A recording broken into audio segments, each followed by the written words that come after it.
بازی کاری اساسی کودک است، حتی اگر او هنوز خردک باشد. توسط بازی کودک دنیا را می‌آموزد و با والدین رابطه می‌سازد. برای کودکان تا 3 ساله بازی‌های عادی و سرودهای بچگانه خیلی مفیدند. در تاجیکستان نیز مانند بازی روسی لادوشکی وسیع استفاده می‌شود. کودک از این حرکت و صدای تکراری قهقه می‌زند و همزمان آموختن هماهنگی چشم و دست را آغاز می‌کند.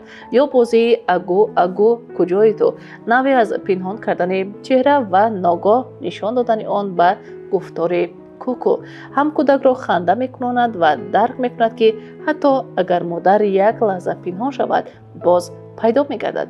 این حس امنیت را قوی می‌سازد. سرودهای بچگانه نیز جزء مهم تربیت عنعنوی ما است. سرود الله برای خواباندن نه تنها در تاجیکستان بلکه در تمام جهان معمول است. آواز نرم مادر که سرود آرام می‌سراید، کودک را تسکین داده برای خوب رفتن یاری می‌دهد.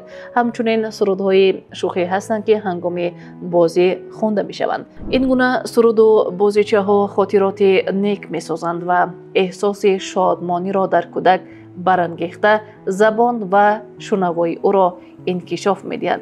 فراموش نکنید که برای چنین بازی و سرودها به شما چیزی گرانبها لازم نیست، فقط وجه خوش و کم وقتی یک جایه.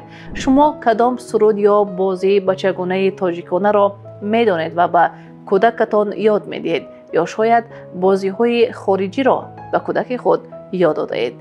یادآور می‌شویم که شریک برنامه ما شرکت لیندویت است. نوابسته از باد و هوا و فصل سال، عائله ما سری خردککی خود را دارد. لیندویت با ویتامین D.